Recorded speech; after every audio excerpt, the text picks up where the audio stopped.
Coco Chanel once said, "Fashion changes, but style endures." Throughout history, society has always been deeply invested in looks, clothing, and the newest trends. These trends, however, change a lot quicker than one might think. Women have cared about their looks from the 1950s just as much as women care about them today, in 2013. What has changed, though, is the way that we express these looks.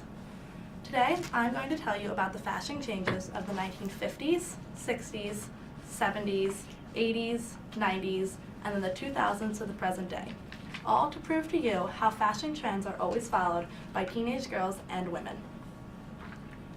When you think of the 1950s style, you most likely think fashion of Grease, girls in big poodle skirts and cigarettes hanging out of their mouths. While yes, the basis of this is true, the 1950s were actually a time of more strict uniform and of formal dress. In her book, Sturm discusses how school dress was more formal than play, but less formal than church. A typical school day outfit consisted of a long pleated skirt, a nice blouse, and a pair of low heels. On a dressier day, a girl might add a collar or a pair of stockings with this. The first bit of rebellion in the 1950s was inspired by Vogue magazine and Hollywood. Girls wanted to follow the more busty look, so they were encouraged to wear bras and corsets, which tightened their waists when wearing a strapless dress. This rebellion continued into the 1960s, and the 1960s teen clothing website shows a prime example of this.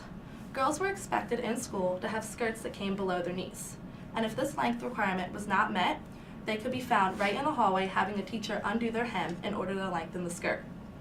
This rule was pushed back a bit further and further each year, until eventually it was unofficially acceptable for your skirt to be above your knees. With these skirts, though, they were still expected to wear a nicer blouse, but different from the last decade, they could wear brighter colors and flats rather than heels. This more casual fashion continued right into the 1970s, as jeans took over the era, all being embellished with embroidery, studs, or colored bleaching for the more individual look. Nunn writes in her novel about how young girls raved over the miniskirt, always being worn with a tinier top, such as a tube top or a halter top, both being used to show a little bit more of the torso than ever before.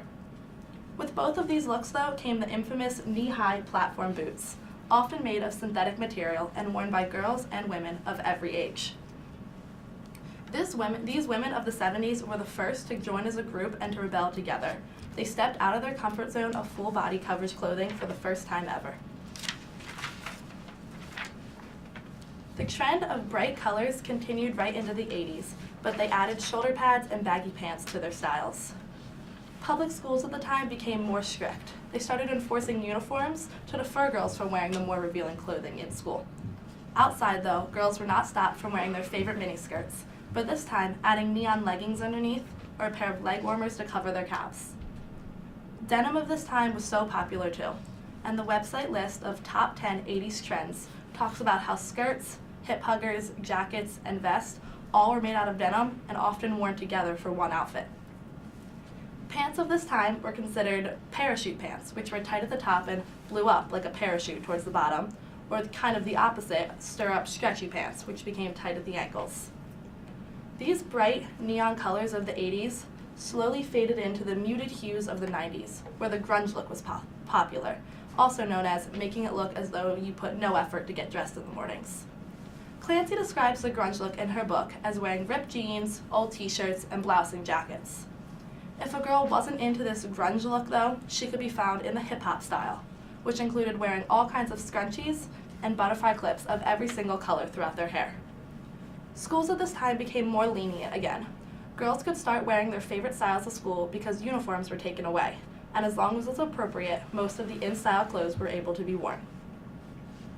As the 2000s came, the millennium changed, and so did the way fashion worked. Fashion styles were changing more than every decade, becoming much quicker with a new style. Girls still didn't have to wear uniforms, they were still wearing their favorite outfits each day to school. In her blog, Chelsea Fagan writes about how the most popular winter outfit for a girl included skinny jeans with embellished pockets, tucked into fur boots or tall leather boots. And in the summer, a girl could be found wearing a flowing skirt or a sundress with any type of sandals. In this time period, also matching sweatsuits were very popular, with the logo proudly displayed on the back. because this was the first era where girls became so concerned about only owning name brand clothing.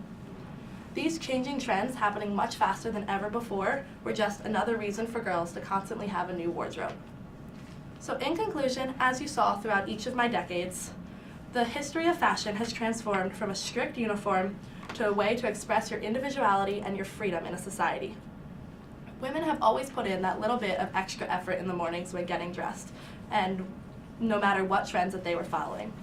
You may ask though, why does this fashion trend even matter? Our society has become so instantaneous. Everything that we want it now, and we want it at our fingertips right when we demand it.